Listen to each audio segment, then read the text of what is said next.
dominant. Then I just do a nice little twist, and I'll come down with him nice and slowly, and then we land.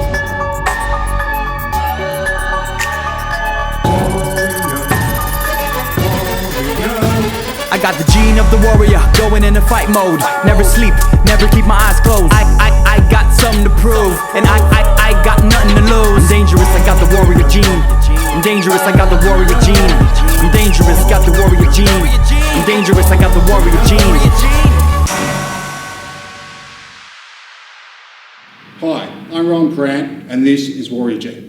On each episode, we're going to be interviewing a different combat sports coach. They're going to be giving advice, answering questions, sharing 5 training drills and 5 techniques. Today, on this episode, we have Carmen Louise from EFMA in Ferntree Gully. Welcome to the show, Carmen. Thank you for having me. So, Carmen, how old were you when you first started training? So I was around the age of 4 or 5. I never remember because it was when I was in prep and my age fits in the middle there. And it was just at the primary school that I started with in the school hall when I was doing karate. Okay. Yeah. So what got you into it? My mum and dad, and I hated it. Yeah. I did grow to love it, but I remember there were times, and it's so imprinted in my mind, that I'd be crying and I didn't want to do it, and there was some definite tough love there, where I was dragged to class anyway, and I'd be in there and be like, yes, sensei, and just jump into class and do it. And I'm so glad, I'm so forever grateful, because I remember the feeling of not wanting to do it, but then it taught me that I was going to come across that many times throughout my life, and it's kept me resilient, it's kept me consistent with what I do, and it's kept me consistent in martial arts, which is pretty awesome. So I'm very grateful for that. It's fantastic. So what are some of your accomplishments? Oh, so I was thinking about this, and it depends on what hat I wear. So I always talk about hats when I'm in the gym in life, and it's, there's a mum hat, there's a coach hat, athlete hat, and the one that comes the most is the mum hat. That always comes first. So I've got a 4.5-year-old daughter, and I still remember her putting on her first gi, or me putting it on her, and just it was a dream of mine to have a little kid that was in a little gi, and it was a little pink gi, and to me that's got to be the highlight. So training drill number 1. Okay, so this is a nice one I like to do. It's really good for waking up your feet, your legs, and your reaction drills, especially because if you're competing, you're starting standing up, not on the ground. Okay, so pretty much what we do is we start with clap hands and not knuckles, just to symbolise that it's started. Then one person is going for leg taps, just to here. Now this symbolises all kinds of things. You could be shooting in for a single leg, a double leg, a leg kick, all sorts of different kinds of takedowns, but we just condense it to a small little drill where we're just doing leg taps and we're just waking our legs up. So what Rowan's going to try and do from here is I'm trying to do it, he's stepping out and to try and not let his leg get tapped. From here.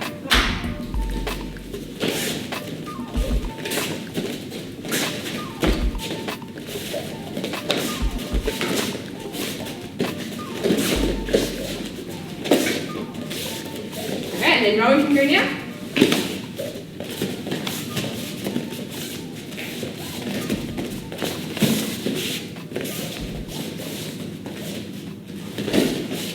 So what got you into coaching? So I actually think it's a progression of martial arts. I think it's inevitable. I would have started when I was doing karate, and it was just part of the program. It was as you became a bit older and you graded a little higher, you helped the younger kids, and I think that you get so many benefits out of coaching for yourself personally, because it helps you learn the moves more, because you're constantly retracing the moves yourself, and you're teaching it, you're doing it, you're seeing it all the time. Training drill number 2. Okay, this one is another stand-up one to practice gripping. So we've got grips here, we've got all kinds of different grips. In Jiu-Jitsu, got all here, all these different ones, but we're going to condense it just to collar grips, okay? This other person is going to be moving around, but they're not defending, they're just moving. A moving target with their hands up, not down, because we want to keep it realistic, but also a nice flowy warm-up drill.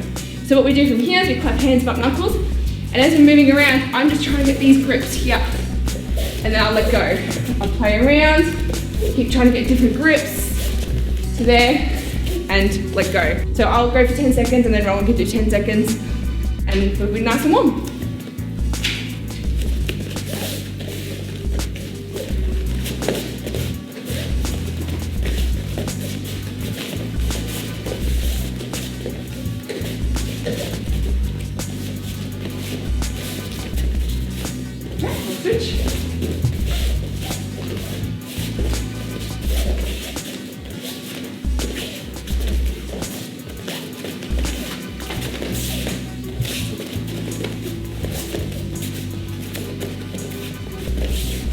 So, what's your best memory in combat sports? So this one is a strange one. It's when I competed for the first time after 10 years.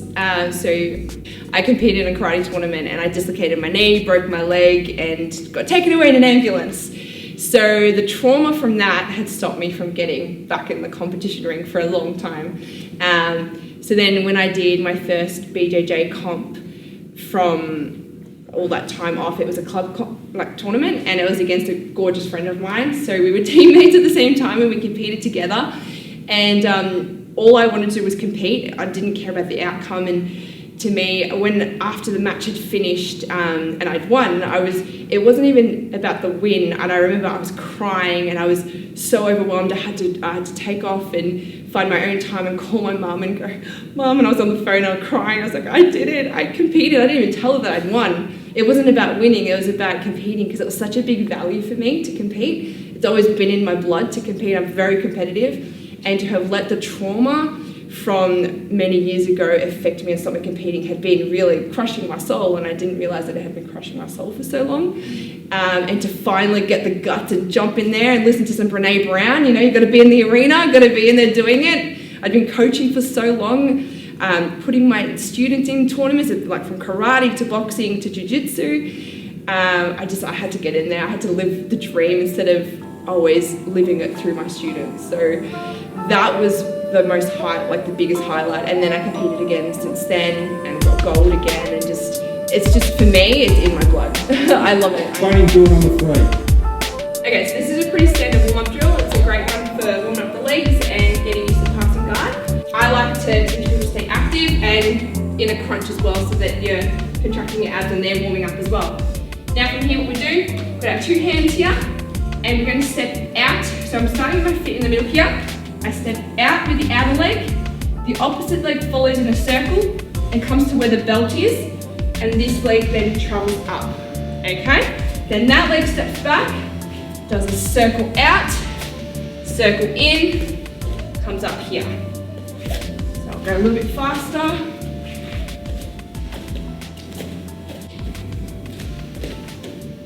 Yeah, nice.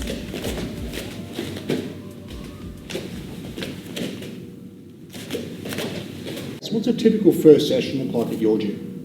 As it depends on the sport. So it depends on whether they come for boxing, Brazilian Jiu-Jitsu, MMA, or a kids class. And it depends on the age as well, because you start from the age of 2. So seeing how I'm wearing the gi, we'll go through Brazilian Jiu-Jitsu. So they come in, they get to meet the coaches, and then they get in, we find out any injuries first. So that's something we always address at the very beginning, just to make sure. So if somebody's had a knee reco or something like that, we can actually go, okay, well, this move just adapted this way, and we're just aware throughout the class what they need to look out for and what we can help them with as well. Then we do warm-ups, so we do some pretty standard warm-ups, and then we do, more often than not, a shark tank, especially in the beginners class, because we can just really isolate the drill. Usually we'll have people in the middle, the higher belts, on the ground, and then the lower belts will try and pass their guard. Training drill number 4. Cool. Okay, so this is an arm drag variation from the ground with my butterfly hooks in, okay? This person's on their knees, but upright, not sitting on their butt, and they've got to be nice and engaged, so they're moving with the drill as well and sitting up as they have to sit up, okay? So for me, the arm drag, I go same side, same side. Then my opposite arm goes to his opposite arm. Then I pull him to my opposite side and touch the opposite hip. Then he sits up, and I go to the other side. Same side, opposite side to his opposite arm, pull to my opposite side, touch the opposite hip. Okay, so I'm going a little bit faster.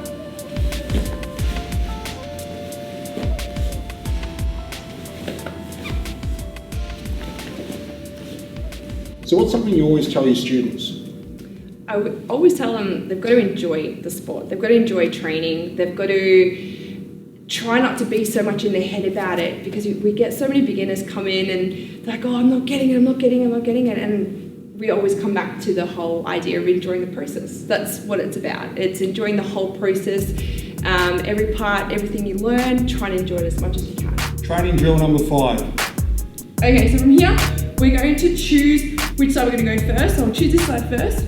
I'm going to touch with the same arm on the same side, and I sit up onto this elbow here, and I reach over, and I can just tap the back of the arm, tap the knee, whatever feels comfortable, and then come back down. So I'll do the same side again, same side, then reach over. And then what we do as a continual drill, we just keep going and switching sides. This partner has to make sure their head's back as well, because very often they might cop an elbow, and that's not very nice in jiu-jitsu.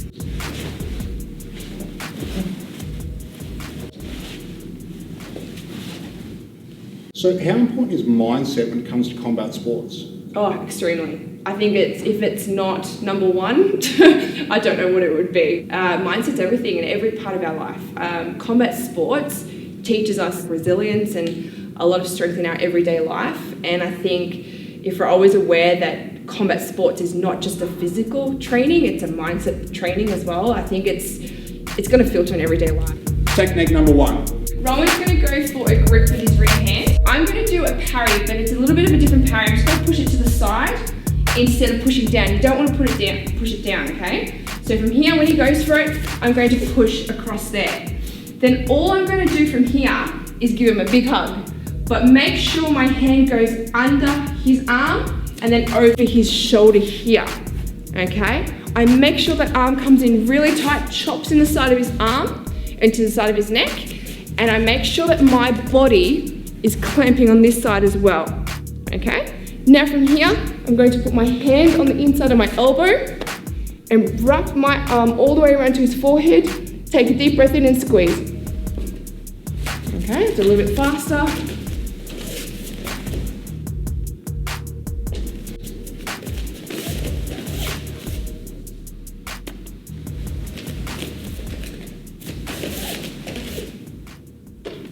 How important is nutrition? Oh, extremely as well. Very, very important. So we definitely do touch on nutrition here, but then we refer people on to see my nutritionist, Michelle Reeves. She's got a wealth of knowledge in the combat sports, and when people are wanting to compete and actually get down to the nitty-gritty, it's really important because everyone's different. Nutrition, everyone's so different. Everyone's got a different intolerance and preferences for what they like to have before comps or before training. So it's definitely important to know what is best for yourself. Technique number 2. Okay, so we're going to do a takedown now, but it's going to be a progression of the head-arm triangle. From here, when we go for the takedown here, I'm the one that's got the dominant position. When I step my leg back around here, instead of being like this and all awkward, I'm the one that stands here and makes him feel awkward. I've got full balance here. I feel really good, really comfortable. All I have to do from here is then do a twist. And he's going to go down nice and slowly. And then from here, just for the sake of landing nice and accurately, we're just going to land in a bit of a side sit out here. Okay? Now we can land in the head-arm triangle. We can land, a lot of time if you land scrappy, you can just, this is a really good spot to land, just as long as you're controlling the person here.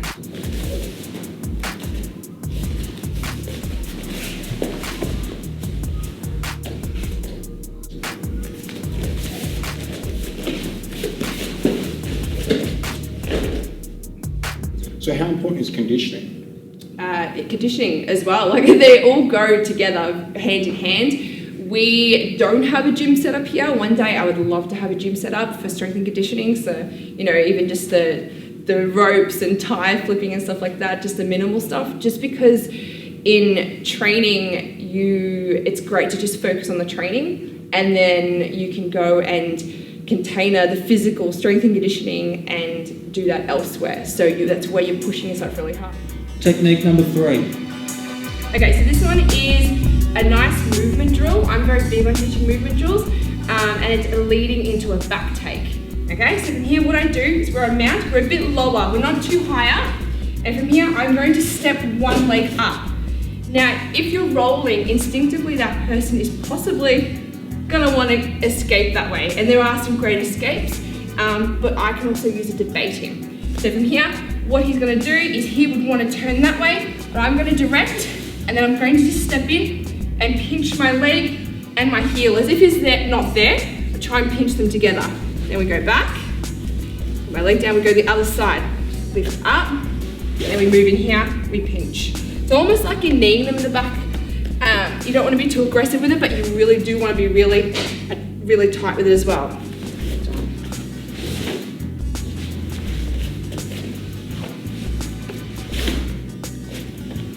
So usually we do this one and we set a timer and people go for a certain amount of time. Instead of doing 3 each side, we just go for a certain amount of time and people can shift which side they want to do. They can try and bait different sides as well.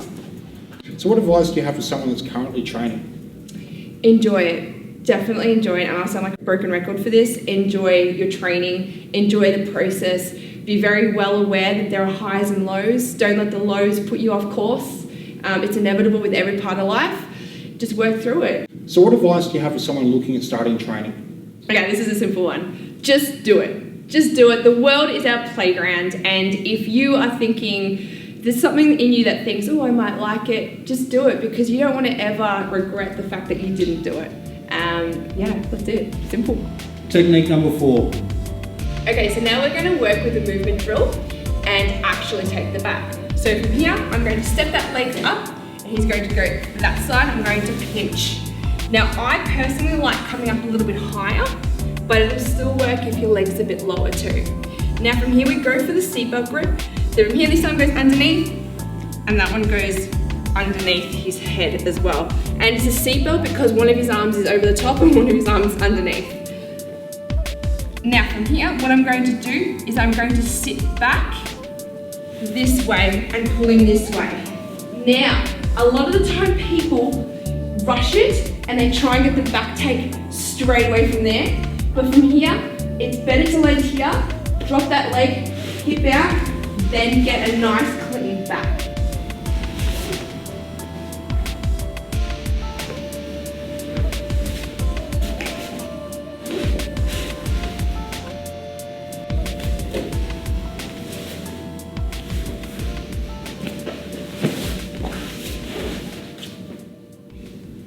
What advice do you have for someone competing? Definitely tackle mindset. You know, you've got your Brazilian Jiu-Jitsu coach, you've got whatever coaches you have, strength and conditioning coach, nutritional coach, mindset coach is up there. Definitely need a mindset coach that will help you, because there's no point in knowing all the moves and then when you get on the day, and if you're there in your subconscious mind is thinking, I'm going to lose, I don't know what I'm doing, my nerves are going to get the better of me, your subconscious mind might just go, oh, well, yep, I'm going to prove you right. I'm going to prove that you're going to lose. So definitely mindset coach up there if you're going to compete. Technique number 5. Okay, so we're going to start the rear naked choke from a nice clean back mount to drill it. It flows really nicely from the movement we did just before, but for drilling, let's keep it nice and in a nice clean starting position. So from here, we've landed up here. We've got this here, okay? Now we're going to attack with this arm, but in a realistic situation, I'm not going to be able to go okay, because they're going to be defending. So get used to drilling some slight movements that are going to be really practical when you're rolling. So from here, when I start to use this arm, I'm going to do these little flicks with my wrist, okay? This can get really, really deep, even if they're holding on, okay? Some people can even finish the choke from here, okay?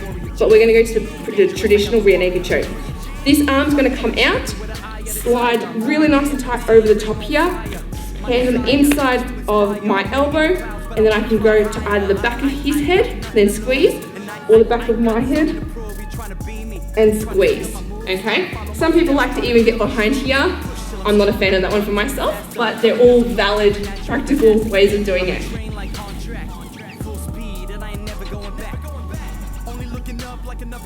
I'm the original, not a replica. Crown my corner, victorious team. I'm dangerous, got the warrior gene. So if you live in Ferntree Gully and you're interested in BJJ or MMA training, come down to EFMA. I got the gene of the warrior, going in a fight mode. Never sleep, never keep my eyes closed. I got something to prove, and I got nothing to lose. I'm dangerous, I got the warrior gene. I'm dangerous, I got the warrior gene. I'm dangerous, got the warrior gene. I'm dangerous, I got the warrior gene.